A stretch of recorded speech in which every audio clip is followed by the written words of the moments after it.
Hello students, तो polity में आज फिर से 20 महत्वपूर्ण वन लाइनर प्रश्न है। ठीक है, तो पहला देख लेते हैं। 1922 में किसने मांग की थी कि भारत की जनता स्वयं अपने भविष्य का निर्धारण करेगी, यानी अपने लिए कानून और संविधान बनाने की मांग है। तो ये की थी महात्मा गांधी जी ने।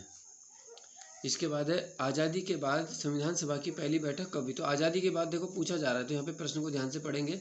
संविधान की पहली बैठक वैसे 9 दिसंबर 1946 को भी है, पर आज़ादी के बाद कब हुई है? 31 अक्टूबर 1947 को। अगला है संविधान सभा ने कितनी समितियां नियुक्त की थी। जैसे आप जानते हो, ये झंडा समिति थी, संचालन समिति थी, नियम समिति थी, प्रांतीय समिति थी, है ना। तो इस प्रकार की कुल 13 समितियां बनाई गई थी संविधान सभा के द्वारा, ताकि कार्य जो है सुचारू ढंग से हो सके।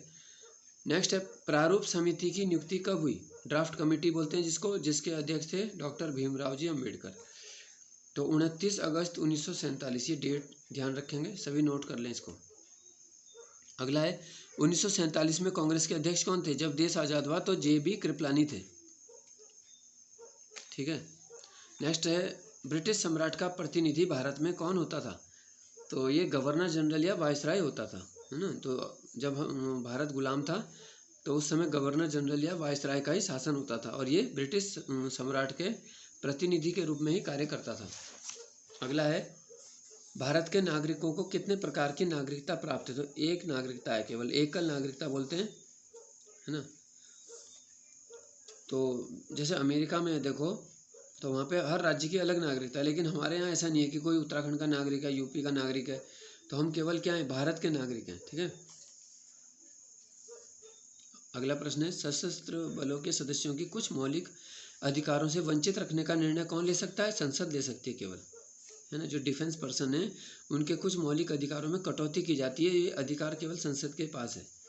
अगला है भारत रत्न को समाप्त करने के लिए अधिनियम कब पारित हुआ था। तो देखो जुलाई 1977 में अधिनियम पारित हुआ था, और 1980 में पुनः शुरू कर दिया गया। यानी इन 3 सालों में भारत रत्न पुरस्कार बंद हो गए थे, 1977 से 1980 तक, ध्यान रखना इसको। नेक्स्ट है आपातकाल की उद्घोषणा कौन करता है। तो राष्ट्रपति महोदय करते हैं आपातकाल की उद्घोषणा। अगला है संविधान में किस शब्द का अर्थ है कि भारत विदेशी सत्ता के अधीन नहीं है। तो यह है प्रभुत्व संपन्न शब्द आता है, ये प्रस्तावना के अंदर आ रहा है, और प्रस्तावना को जैसा कि आप जानते हो बोलते हैं संविधान की कुंजी।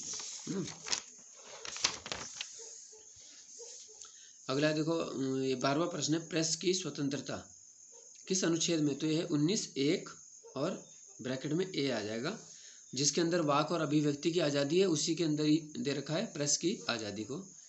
अगला है लोकसभा का नेता किसे कहते हैं। तो प्रधानमंत्री को बोलते हैं लोकसभा का नेता। 14वां प्रश्न है संयुक्त संसदीय समिति के सदस्यों का मनोनयन कौन करता है। तो ये स्पीकर यानी लोकसभा अध्यक्ष करते हैं। 15वां प्रश्न है राज्यपाल का अध्यादेश कितने समय तक प्रभावी रहता है। तो देखो राज्यपाल का अध्यादेश है ये 6 माह तक प्रभावी रहता है, इसके बाद स्वतः निष्प्रभावी हो जाता है। इसके बाद आगे देखो प्रश्न संख्या 16 महत्वपूर्ण है। राज्य मंत्री परिषद सामूहिक रूप से किसके प्रति उत्तरदायी है।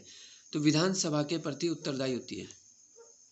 17वां प्रश्न इसी से मिलता जुलता है, यहाँ पे केंद्रीय की बात हो रही है। केंद्रीय मंत्री परिषद सामूहिक रूप से किसके प्रति जवाबदेह है। ठीक है, तो यह है लोकसभा के प्रति, और राज्य मंत्री परिषद विधानसभा के प्रति। तो ये ध्यान रखना है, और ये प्रश्न बहुत ज़्यादा आता है एग्जाम में। ठीक है, मंत्री परिषद सामूहिक रूप से लोकसभा के प्रति जवाबदेह है। नेक्स्ट है संविधान सभा में सर्वाधिक प्रतिनिधि कहाँ से थे। तो ये थे संयुक्त प्रांत यानी यूपी, उस समय यूनाइटेड प्रोविंस कहते थे, तो अब उत्तर प्रदेश कहते हैं, है ना। तो आज भी सर्वाधिक सांसद विधायक, है ना, सभी उत्तर प्रदेश से ही चुन के आते हैं। प्रश्न संख्या 19 है पहली बार अनुच्छेद 356 यानी कि राष्ट्रपति शासन का प्रयोग कब और कहाँ हुआ। तो 20 जुलाई 1951 को पहली बार राष्ट्रपति शासन लगा है, यानी अनुच्छेद 356 ये लगा था पंजाब के पेप्सू नामक उपनगर में।